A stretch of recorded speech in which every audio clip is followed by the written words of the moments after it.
ፎረም 65 ወቅታዊ ጉዳዮችን ከብሔራዊ እርቅና መግባባት ጋር በማያያዝ ውይይት የሚያካሂድ የ65% መድረክ ነው። ሰላም አድማጮች፣ ከፎረም 65 ያየ አበበ ነኝ። በገዢው ፓርቲ መሪነት በሚካሄደው የቅድመ ድርድር ውይይት ወቅት ኢህአዴግ ድርድሩ ገለልተኛ ሶስተኛ አካል አደራዳሪዎች እንደማያስፈልጉትና ተደራዳሪዎች በፈረቃ እንደሚመሩት ወስኗል። ፎረም 65 የቅራኔ አፈታት ባለሙያ የሆኑትን ዶክተር ብርሃኑ መንግስቱን በጉዳዩ ላይ ሙያዊ ትንታኔ እንዲሰጡን ጋብዘናቸዋል።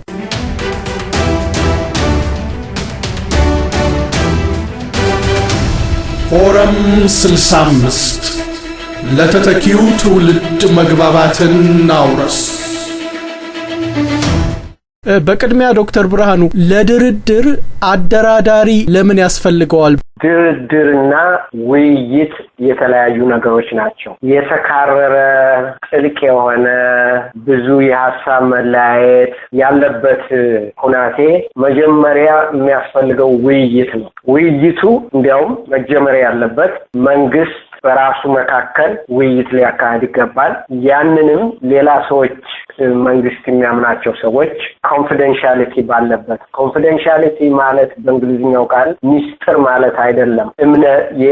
የውስጣዊ ውይይት አለ፣ የውጫዊ ውይይት አለ እና የውስጣዊ ውይይት በመጀመሪያ ቢካሄድ በመካከላቸው የአማራጭ ኃይሎችም እንደዚሁ በመካከላቸው እንዲሁ ውስጣዊ የሆነ ወደ ውጭ ሄዶ የማይነገር በመካከላቸው እንዲተባለ የማይባል በሚያምኑት ሰዎች እየረዳቸው ብዙ መወያየት ያለባቸው ነገሮች አሉ። ደጋግሞ ይሄ ብዙ ሰው የኛም ሰው በእንግሊዝኛው ወደ አማርኛ አድርጎ ዳያሎግ እያለ ይናገራል።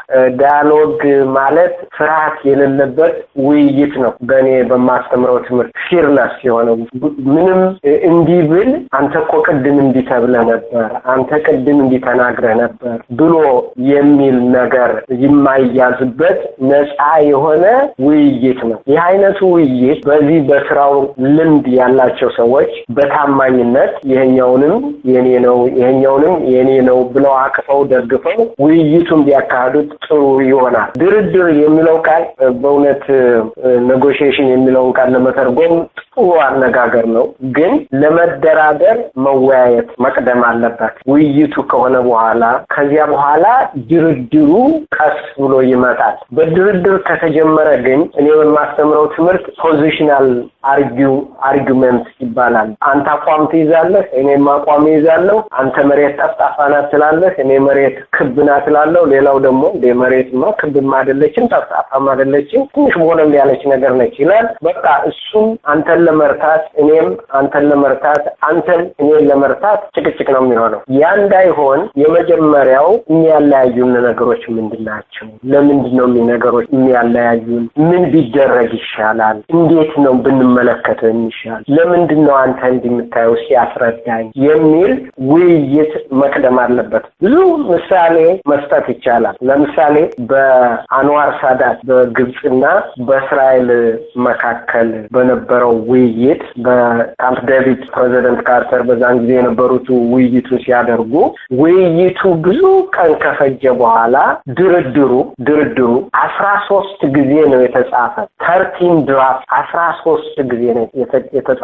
አይ እኔማ ይሄን አልፈልግም። ይሄ ከመጨረሻ የሚመጣ ጉዳይ ነው እንጂ ከመጀመሪያው ጀምሮ ልክ ደላላ ቀጥሮ ቤት እንደመግዛት ደላላ ቀጥሮ ዕቃ እንደመግዛት መታየት የለበትም። ጥልቅ የሆነ ልዩነት አለ። ያ ጥልቅ የሆነው ልዩነት መሰረቱ ተጠይቆ መጀመሪያ እንዳልኩት በእንግሊዝኛ ኢንሳይድ አውት ኔጎሺዬሽን ይባላል። መጀመሪያ አማራጭ ኃይሎችን በመካከላቸው መንግስትን በመካከላቸው ምንድነው ልናደርግ የምንችለው፣ የት ድረስ ነው ልንሄድ የምንችለው የሚለውን እንዲወያዩ በዚህ ልምድ ያላቸው ሰዎች። ሌላ አንድ ምሳሌ ልስጥና ተደግሞ ስለሚናገር በሳውዝ አፍሪካ በነበረው ውይይት ድርድር አይደለም፣ አሁንም ውይይት በእኔ ስሰራበት በነበረ መስሪያ ቤት መጽሐፍ አብሬ ከሰዎች ጋር ያለው እና የምናገረውን አውቃለሁ ለማለት ነው የምናገረው። በሚስጥር ነው አክቹአሊ again ሚስጥር የሚለው ቃለኛ ድብቅ ከሰው ለማደበቅ ሳይሆን ነገሩ ሳይበስል ሳይወጣ ሳይወርድ በህዝብ መካከል የገባ እንደሆነ በቃ ልዩ መልክ ሊወስድ ስለሚችል ከነጮቹም የሄዱ ተወካዮች የዛን ጊዜ ከነበረው መንግስት ማለት ነው ከሳውዝ አፍሪካ ነፃ አውጪ ግንባሮችን የተሰበሰቡ ሰዎች ተገናኝተው ብዙ ውይይት ከሆነ በኋላ እንደገና ቃሉ ውይይት ከሆነ በኋላ ነው ወደ ድርድርነት የመጡ እና እኔ እንደሚመስለኝ ነገሩ በውይይት ቢጀምር መልካም ይመስለኛል። ድርድሩ ይሄንን እናርግ ይሄንን አናርግ ለምንድነው ይሄን የሚለው ነገር ወደ ኋላ ቢመጣ ነው መልካም የሚሆነው። እኔ በሚገባኝ ብዙ ሰዎችም በሚያስተምሩት ብዙ ሰዎችም ሪሰርች በሰሩበት ጥናት በተደረገበት ውይይት ከድርድር መቅደም አለበት ነው። ውይይት ያሉት ነገር አሁን እየሆነ ያለው ውይይት ነው ማለት አይቻልም? ለድርድሩ ቅድመ ውይይት ነው ማለት አይቻልም? እስከዛሬ እንግዲህ መቼም ኢትዮጵያ ስለሌለው እርግጥ ትክክል ለመመዘን ላልችል እችላለሁ። ግን እንደገባኝ እንደተከታተልኩት እንደሰማሁት አንዳንድ ጊዜም ደውዬ አንዳንድ ሰዎች እንዲያስረዱኝ እንደሞከርኩት አሁን እነሱ ሲነጋገሩት የቆዩት ፕሮሲጀሪያል ሂደት ነው እንጂ ነገሩን የሚለያየን ምንድነው ሊያገናኝ የሚችል ምንድነው መፍትሄው ምንድነው ከሚለው በደንብ አልደረሱበትም ባይነኝ ነኝ። ከዚያ ቢደርሱማ ኑሮ ሁለቱም መጀመሪያ በራሳቸው ከዚያ ቀጥሎ ደግሞ በሌሎቹ ሰዎች ላይ እምነት ይኖራቸው ነበር እና እምነት አልተገነባም። ያልተገነባበት ምክንያት ምንድነው? መንግስት የምን የጊዜ መውሰጃ ነው እንዲህ ማድረጊያ ነው በሐቅ እንትን ለማለት ቆርጦ እንደ ውይይት ለመግባት ስልጣን ለማካፈል አይደለም የሚለው ሁሉ ሀሜት የሚመጣ በዚህ በፕሮሲጀሪያል በሆነው ሂደት በሆነው ነገር ይህን ያህል ጊዜ ሲወስድ ነው። ሌላ ጠለቅ ያለ ችግር አለ የኔ ወንድም። በአማርኛ በደንብ ለማስረዳት ይችላል አልችልም አላውቅም። ይኸውልህ ማንና ማን ነው የሚደራደረው የሚለውን ጥያቄ አንሳ። በእንግሊዝኛው አሰሜትሪካል ይባላል። ሰመትሪ እንደምታውቀው ሁለቱም እኩል የሆኑ ነገሮች ማለት ነው። ኤን ስትጨምርበት ግን አፍራሽ እንደሚለው እንዳማረኛው እንደግዙ ያችን ስትጨምርበት እኩል ያልሆኑ ማለት ነው። አንድ ኃይል ያለው መሳሪያ ያለው ብዙ ጉልበት ያለው እና አንድ ደካማ ቀርበው ሊወያዩ የሚችሉት ነው ሊደራደሩ የሚችሉት መጀመሪያ ውይይት ሲኖር ነው። ደካማው ከጉልበታሙ ጋራ ያለው ከሌለው ጋራ ተሰሚነት እንዲኖረው ተቀባይነት እንዲኖረው የሚፈቱ ችግሮች አሉ። መጀመሪያ እነሱ ሳይፈቱ መንግስት ለማሰርም ለመፍታትም ለመስጠትም ለመስራትም ይችላል። አማራጭ ኃይሎች ግን እንደምናውቀው ሁላችንም እንደምናውቀው ይሄ ኃይል የላቸው። ስለዚህ ውስጣዊ እና ወደ ውጭ የሚሄድ ውይይት ሲደረግ ለምሳሌ አማራጭ ኃይሎቹን ሰብስበህ አንተ አሁን ምን ትላቸው ነበር ብትለኝ ተሰብስበው እነሱ አንደኛ አንድ ወጥ የሆነ ባይሆን የሚጋራ ነገር ምን ልታቀርቡ ትችላላችሁ? ድርድር ኔጎሺዬሽን የምትሰጠውም የምትቀበለውም አለህ ማለት ነው። ይሄ ቁልፍ ነው። የምትሰጠውም የምትቀበለውም ነገር አለህ ማለት ነው። ስለዚህ መንግስት እናንተን የኢህአዴግ መንግስት እናንተን ሲሪየስሊ በጥብቅ እንዲያችሁ በእውነት እንዲያችሁ በኩልነት እንዲያችሁ ከተፈለገ ለመንግስት እናንተ ምን ለማድረግ ተዘጋጅታችኋል? ምን ትሰጣላችሁ? የሚል ጥያቄ መነሳት አለበት ከነሱ መካከል ከአማራጭ ኃይሎች መካከል። ይሄ ከመንግስት ፊት አይደለም ውይይቱ የሚደረግ። መንግስት ደግሞ እነዚህ ሰዎች በጉልበት እንደማይወስዱት እናውቃለን። በጉልበት ምንም ሊያደርጉ እንደማንችል እናውቃለን። ግን ከነሱ ጋር ቁጭ ብለን የምንወያይበት ምንድነው ጥያቄው? ምን ለማድረግ ነው? ምንድነው ከነሱ የምንፈልገው የሚለውን ጥያቄ ይሄን መንግስት በግሉ መወያየት አለበት። ምን ሰጠን ምን ለመቀበል ነው የሚለውን ጥያቄ መንግስት ራሱ መወያየት አለበት። ይህ አይነቱ ውይይት ያቀድም ያልኩን ያልተስተካከለውን ዝቅተኛና ከፍተኛ የሆነውን አሰሜትሪካል የሆነውን ሰሜትሪ እኩል ለመሆን አይቻልም። ሁልጊዜ አንተ 5 ጠመንጃ ሲኖርህ እኔ 2 ሊኖረኝ ይችላል። እኩል ለመሆን አስቸጋሪ ነው። ግን በሐሳብ ደረጃ የጋራዎች የሆኑ ነገሮችን በማቅረብ በዚያ መልክ ለመወያየት የውስጣዊ ውይይት በኋላ ወደ ውጭ የሚሄድ ውይይት ያስፈልጋል። ይሄ እንዳልሆነ መጠን እምነት አይኖርም። ይሄ እንዳልሆነ መጠን እነዚህ የሚወያዩት ሰዎች ድርድር የሚሉት የሚሰጡትም የሚቀበሉትም ነገር በደንብ ስላልመረተ በደንብ ስላልቀረበ በደንብ ከጠረጴዛ ላይ የሚውልበት ቦታ ስላልደረሰ መጀመር ያለበት ከሌላ ቦታ ላይ እና በእውነት እኔ ገርሞኛል። ለፕሮሲጀር ያለሆነ ጥያቄ ይህን ያህል ጊዜ መውሰድ የለበትም። ማን ያወያየን የሚለው ጥያቄ በጣም ተገቢ ነው። በዚህ ትምህርት በዘመናዊ የሽምግልና መልክ አስተያየት ያለው ችሎታ ያለው ሰው ብቻ ሳይሆን በስራው በሚናገረው በሚያደርገው እስካሁን ባሳየው ገሌ ጠላቴ ነው ገሌ ወዳጄ ነው ሳይሆን በሐቀኝነት በወንድምነት በደጋፊነት ረጅም ጥያቄዎችን ዘላቂ የሆኑ ጥያቄዎችን በማንሳት ይሄማ እንዲህ ሲባልማ እንዲህ ቢሆን በእነሱ ቦታ ሆናችሁ ብታውት ብሎ የሚያወያይ ሰው አደራዳሪ አይደለም። በእውነት ውይይት ፈጣሪ ነው እና እኔ እንደሚመስለኝ በዚያ በፕሮሲጀሪያል በሆነው ነገር ብዙ ጊዜ ባይወሰድ እምነት እንዲጣልበት አድላዊ ያልሆኑ ሰዎች ተፈልገው በዚህ ስራ ቢረዱና ስራው ቶሎ ቢጀመር ጥሩ ይመስለኛል። የኢትዮጵያ ሕዝብ 65% ባለፉት 25 ዓመታት ተወልዶ ያደገ ነው። ለዚህ አዲስና ተተኪ ትውልድ አገራዊ መግባባትን ማውረስ የጎልማሳው ትውልድ ኃላፊነት ነው። ለተተኪው ትውልድ መግባባትን እናውረስ።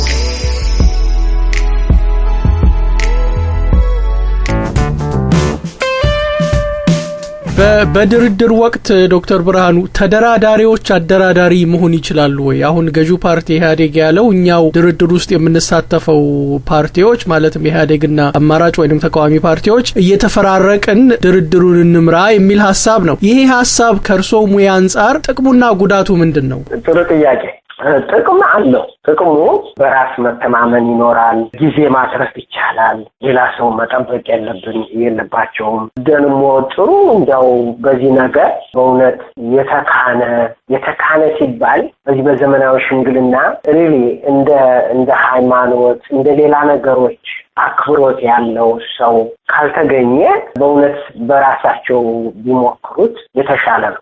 ግን ችግር የሚሆነው አንደኛ የአገሪቱን ሁናቴ እንደው ሆድ ሲያውቅ ኮሶ ሰው ድሮ እኔ ሳድግ በኢትዮጵያ ሲጠጣ ኮሶውን እንዲጠጣ በላይዞ እየተባለ ማታ ዶሮ ይሄ ኮሶውን ከጠጣ በኋላ ማታ ዶሮ ትበላለህ፣ የዶሮ ወጥ ትበላለህ ማለት እና ጠጩ ሆድ ሲያውቅ ማታ ዶሮ ይላል። አይሆንም ማለት ነው። ብዙ ጥናቶች እንደሚያሳይ ብዙ የሆኑ ነገሮች ልምዶች እንደሚያሳይ ከሆነ በተለይ ይሄ የ1 ዓመት የ2 ዓመት ቅራኔ አይደል፣ ብዙ ጊዜ የቆየ ቅራኔ ነው ያለው በኢትዮጵያ ውስጥ። አሁን በዚህ የተቀመጡት ሰዎች በወዲያ መንግስትም እንዲህ አድርገው ሰላም እየነሱን የሚላቸው በወዲህ ደግሞ በአማራጭ ኃይሎች በኩል ደግሞ ወገኖቻችን ታስረው ገሌ እንዲሆኑ ቦታችን እንዲሆኑ የሚሉ ስላሉ ነገሩ ጥልቅ ስለሆነ የማምነውን ላስረዳ ነው እንጂ የሚሆነው የምታምነው ምንድነውና ተረድቼ ምን እናርግ የሚለውን ጥያቄ ራሳቸው በራሳቸው እየመሩት ይሆናል ብዬ አላምንም። እንግዲህ ኢትዮጵያ አዲስ ባህል አዲስ ልምድ ሊፈጠር ይችላል። የኢህአዴግና አማራጭ ኃይሎች ይህን እናደርጋለን ካሉ እግዚአብሔር ይርዳቸው፣ ጸሎቴ ነው። እኔ ግን እንደማውቀው ከሆነ ትምህርቱ እንደሚያሳየው ከሆነ ብዙ ጥናቶች የምንመረምራቸው የሚያሳዩት ከሆነ ይህ አይነቱ ነገር አስቸጋሪ ነው። ለምን እኛ ራሽናል አንሆንም፣ ሪዝነብል አንሆንም ማለትና ሆኖ መገኘት የተለያዩ ነገሮች ናቸው። የዚህ ትምህርት የሞራል ሳይኮሎጂ የዚህ አይነቱ ሳይኮሎጂ እንደሚያሳየው ሁላችን ከኔ ጀምሮ አንድ ነገር ሲመጣ መጀመሪያ የሚነካው አእምሮአችን የኢሞሽናችን ነው እንጂ ሪዝነብል የሆነ አእምሮአችን አይደለም። እና አንድ ነገር ትሪገር ሲያደርግ አንድ ነገር ሲመጣ የመጀመሪያው ያ ነገር ሄዶ የሚነካው የኢሞሽናል ሴንተርክን ነው እንጂ የራሽናል የሆነውን ሪዝን የሚያደርገውን አእምሮህን አይደለም። አንዱ ሊያዝ የሚገባው ይሄ ነው። ማንም ከዚህ ይወጣ አይደል ቄስ መነኩሴ ይሆን። ለዚህ ነው ከነገሩ የሌሉበት እኔ ሉዝ ላደርግ ነው ይሄንን ሰውስ ይለኛል የማይሉ ሰዎች ግላዊ የሆኑ ግላዊ ስል እንግዲህ ኢትዮጵያውያን ሆኑ ማለት አይደለም። ኢትዮጵያውያን ሊሆኑ ይችላሉ፣ ግን የኢህአዴግ በመንግስትነት ቢቀጥል ወይም ደግሞ አማራጭ ኃይሎች ቢወስድ ይሄ ነው ችግር ሳይሆን የኢትዮጵያን ችግር ለመፍታት ውይይት እንፍጠር የሚሉ ሰዎች ግን ከዚያ የተሻለ ትንሽ በረድ ያለ ራቅ ያለ ሪፍሌክቲቭ የሆነ አብሽ በአማርኛ እንዴት ነበር የሚባለው የሚያረጉ ሰዎች ቢያረጉ ጥሩ ነው። ያለበለዚያ ሳይንሱ የሚያሳየው ሁሉ ሰው አቋም ይዞ መናገር ነው እንጂ የኔን የምፈልገው ነው ብሎ አይደለም። እናደ ወርድስ በእንግሊዝኛ ብለው በኢንትረስት ላይ መወያየትና በፖዚሽን ላይ አቋም ላይ መወያየት የተለያዩ ነገሮች ናቸው። ይሄ ለኢትዮጵያ ብቻ አይደለም። አሜሪካም አሁን የምናየው ትልቁ ያለብን ችግር ይሄ ነው። አቋም ነው እንጂ ፍላጎታችን ምንድነው? ሀገራችን የሚያስፈልጋት ምንድነው አይደል? ስለዚህ እኔ እንደሚመስለኝ በራሳቸው ሶስተኛ አባል ሳይገባ ሊያደርጉት ይችላሉ ወይ አይችሉም ብዬ ለመናገር አፌን ሞልቼ አልችልም። ግን ከማውቃቸው ጥናቶች ከሚያሳዩት የሚሳካ ይመስለኝ። በቅድመ ድርድሩ ውይይት ላይ ከሚሳተፉት ፓርቲዎች ውስጥ መድረክና ሰማያዊ ፓርቲ ከድርድሩ ራሳቸውን እንዳገለሉ ነው በመገናኛ ብዙሃንም የሚሰማው። ሌሎቹም ፓርቲዎች በተለይ 6 ፓርቲዎች ከአባላቶቻቸው ጋር ለመነጋገር ወስነዋል። ከዛ በኋላ መልስ እንደሚሰጡ ተናግረዋል። በተለይም ይሄ አደራዳሪ አያስፈልግም የሚለው ጉዳይ ላይ ማለት ነው። አማራጭ ኃይሎች ከድርድሩ ራሳቸውን ማግለላቸው በድርድሩ ላይ ምን አይነት ተጽዕኖ ይኖራል ብለው ያስባሉ ዶክተር ብርሃኑ? ጊዜ ወስዶ ይሄንን ነገር እንደገና እንወያይበት። ኦል ፖለቲክስ ኢዝ ሎካል ይላሉ ከዚህ ሀገር ተመልሰን ወደ ወገኖቻችን እንደን ውይይት እናድርግ የሚለው ነገር ጥሩ ነው። ችግር የሚሆነው ማኩረፍ የሆነ እንደሆነ ካኮረፉና አኩርፈው አንመጣም ከሆነ ይሄ ለተጀመረው ነገር ትልቅ አደጋ ነው። ተስፋ ለተጣለበት ነገር ትልቅ አደጋ ነው። ግን ወደ እነዚያም ከስቲ አባሎቻችን እናነጋገር ብለው እነዚህኞቹም አይ እንዲህ ካልሆነማ ልንቀጥል አንችልም ብለው ያንን ጊዜ ጠቃሚ በሆነ በውይይት ካሳለፉት እርግጠኛ ነኝ ጥቅም ያለው ነገር ሊመጣ ይችላል ባይ ነኝ። ምክንያቱም ተመልሰው ሄደው ኦኬ አሁን ያለን ምርጫ ምንድነው? ሰማያዊም ሆነ ማያድም ሆነ ሌሎቹም ምንድነው ያለን ብለው በመካከላቸው ቅድም እንዳልኩ ውይይት ያደርጉ አንዱ ሊያየው ያልቻለውን ሌላው ሊያሳየው ይችላል። ዳያሎግም ጥቅሙ እዚህ ላይ ምክንያቱም አንተ እኔ አንድ ክሬዚ የሆነ በጣም የራቀ ከቁጥጥር ውጭ የሆነ ግድም አንድ አይዲያ ባስቀምጥ ሌላው ደግሞ ዚግድም ሌላ ያስቀምጥ ሌላው ደግሞ ሌላ ሐሳብ ያስቀምጥ እነዚያን ጨምቀህ ያልታሰበ አዲስ ነገር መውለድ ይቻላል። ይሄን ለማድረግ የሚቻለው በውይይት ነው እና እነዚህ አማራጭ ኃይሎችን አይ አኩርፈን ደና ሳይሆን እሺ ሂደን እንዲህ ያለ ውይይት እናደርጋለን፣ እንዲህ ያለ ሐሳብ እናመጣለን፣ እንዲህ ያለ የተሻለ ነገር ልናመጭ ነው ካሉ መሄዳቸው ትልቅ እንቅፋት ነው አይታየም።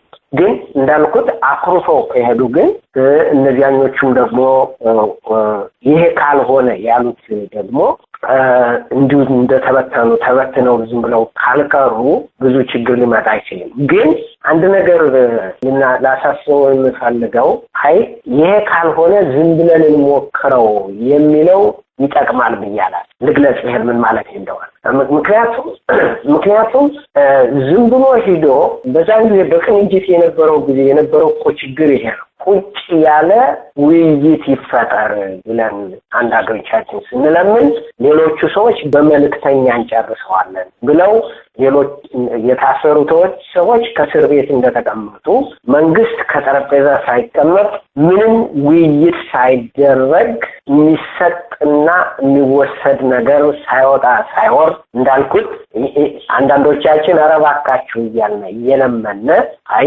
እናንተ መንግስት አልጠራችሁ ቁጭ በሉ ዝም ብላችሁ ተብለን የተደረገው ድርድር መጨረሻው ገደል እንደሆነ ግልጽ ነው። ከዚያ ትምህርት ልንወስድ ይገባል። እኔ እንደሚመስለኝ ዘላቂ የሆነ እውነተኛ ነገር አስታራቂ የሆነ ችግሮችን ከላይ ሳይሆን ከስሩ አይቶ እንዲህ ከሆኑ እንዲህ ብናደርግ ተብሎ ውይይት እንዲፈጠር ከሆነ የፕሪንሲፕል ያልሆነ መመሪያ የሌለው ውይይት የትም ያደርሳል ብዬ አላምንም። ስለዚህ በአንድ በኩል እንዳልኩት አኩርፎ መሄዱ ጠቃሚ አይደለም። ግን ገለል ብሎ እንደገና የተሻለ ሐሳብ አመንጭቶ መንግስት ከሆነ ገለል ያለው መንግስት ምን ሰዎች እንዴት ነው ሊይዛቸው የሚችል እንዴት ነው ላቀርብላቸው የሚችል ብሎ ውይይት የሚያደርግ ከሆነ አማራጭ ኃይሎቹ በተለይ ደግሜ የምለው በእነሱ መካከል የጋራዮሽ የሆነ አጀንዳ ምን እናውጣ። መንግስትም እኮ ግራ ሊገባው ይችላል። ይሄንን በደንብ ተወያይተንኛ ይሄንን ስዘን ብንቀርብ የተቻቻለ አጀንዳ እንዲያርገን ብንቀርብ ብለው የሚሉ ከሆነ ያ እንዳልኩት በጣም ጠቃሚ ነው። አኩርፎ መሄዱ ግን ወደ ከበደ እንዲያውም ወደ ሌላ ጥርጥር ሊወስደን ስለሚችል አደገኛ ነው ስላለው ግን ገና አደገኛ ነው ይሆናል ተብሎ ደግሞ በእውነት ስልት በሌለው አንዱ ፓርቲ ብቻ በሚያዘው እኔ ነኝና ማዝህ ይሄንን ተወያይ በሚለው መሄዱ ከብዙ ጥናት እንደሚያሳየው ተገዶ የሆነ ነገር ለዘላቂነት በረከት የለውም። ያ እንዳይሆን ሁለቱም ቢጠነቀቁበት ቢያስቡበት ቀደም እንዳልኩት ከውስጥ ወደ ውጭ የሚወጣው ውይይት ቢያደርጉበት መልካም ይመስለኛል።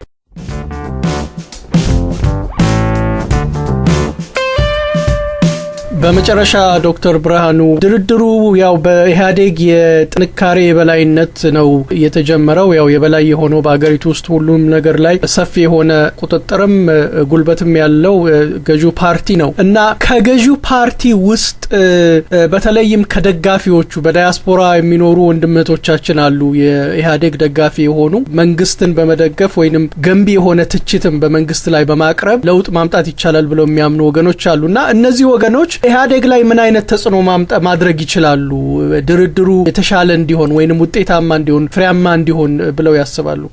ጥሩ ጥያቄ። ቃሉ ምን አይነት ተጽዕኖ ያምጡ ሳይሆን ምን አይነት ምክር ያቀርቡ ቢሆን ጥሩ ነው። ትክክል። ይሄ ጎሏል፣ ይሄ ከጎደለ ምንም መወያየት አይቻልም የሚሉ ይህ አይነቱን አቀራረብ በተለይ ውጭ ሀገር የሚኖሩ ከችግሩ የሌሉበት በነፃ የሚኖሩ ሰዎች ይሄንን ከውጭ ሆኖ ወደ ውስጥ ማየት ሳይሆን ከውስጥ በነበሩበት ጊዜ የነበሩትን እያስታወሱ